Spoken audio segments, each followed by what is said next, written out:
Hey, Hey, nice to see you again. nice to see you too. I had a really great workout. I pressed 240 today. Wow, wow. Get some of that Frustration? frustration Yes, out, huh? yeah. That really can help. I gotta usually tell go you, walking. Walking. Mm-hmm. Okay. Yeah. All right. I usually try And walking. we have a wobbly table here. Well, We that's sure do. that's cool. That about But like that's our what it's- families, huh? Yeah, Never that's know what it's where like you're with gonna put Dallas. It's teeter-totter. Exactly. So why are we getting together here? Okay, what I'm trying to do is before we do our next official wraparound meeting, Yes. I'm sure you have questions that you want to ask about. Yeah. How's this going to help you and your family? Yes. And I would like to at least, if you're comfortable, for me to share what wraparound meant for me and my family. All right. Do tell. Do tell. I mean, do you want to tell me what your experience, what's happened in your family first, or do you want to hear mine? Well, I'll just tell you. Okay. Look, obviously it's Dallas. Dallas is a big challenge. I took her away from her mother. Her mother can't seem to kick drugs, and I want a better future for my daughter. So I was able, through legal means, to take her away from an irresponsible mother, and I'm determined that she does not follow in her mother's footsteps. She's a smart girl, and I'm providing the best for her, even though she doesn't realize it right now. Mm-hmm. And she takes after me. I'm pretty smart. I have my own ad agency, and I think that she's going to be far better off being raised by me than her mother. Mm-hmm. I don't know what else to tell you. And she's, because of drugs, she's gotten involved with probation.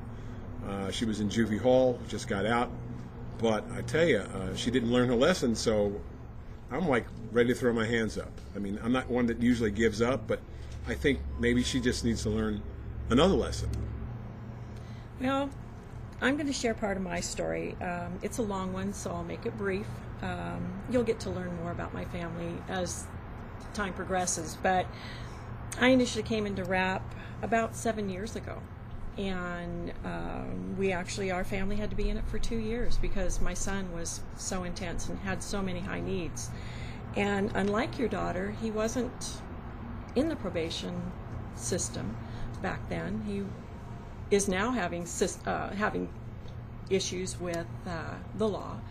But having rap in our home for that amount of time, having a team full of people in there to help me, I mean, I'm sure you come across, or you think that you know already about your daughter. Who else is going to tell you what her strengths are, what her faults are?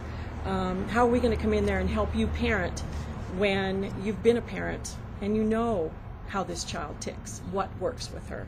And I'd already had 5 other children and raised them college graduates, did well in society, didn't get in any trouble. And now I'm going to have this team of strangers come in and tell me what I'm supposed to do with my child. It doesn't work that way. But it does feel awkward. It does. It feels real awkward. And having people come in your home, we have behavioral specialists that come in. They're young. They've just gotten out of college. They've got their bachelor's. And they're coming in, and it was hard for me as a parent to think, what are these young kids, in my eyes, going to do for my family? And I'll tell you what, Mac, it made such a huge difference in my family. By them coming in, I didn't realize what a yeller I was. I didn't realize what a criticizer I was. And I pretty much was the one who initiated all the fights because I would not back down and take my space. And that's what they taught me how to do, is take that space away from that trauma that's going on at that moment. But that's not the way I was raised. You respect your elders. I mean, what the kids know. But I do know that the way I was raised is not working for my daughter. Mm-hmm. I mean, she will throw tantrums. She'll punch a hole in the wall. A girl, imagine punching a hole in a wall. Many holes. Breaking furniture. I don't know what to do. She's just totally out of control. And all I can do is yell at her. And that seems to infuriate her even more. So I don't know what to do. Well, the first thing we want to do is come back as a team. We want you to get control in your home. Get back your control. Good.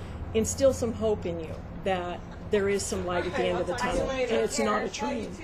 And we want to establish, excuse me, a safety plan. You know, what are you going to Safety do in plan. this? Yeah, a safety plan. That sounds What are you like a going to good do idea.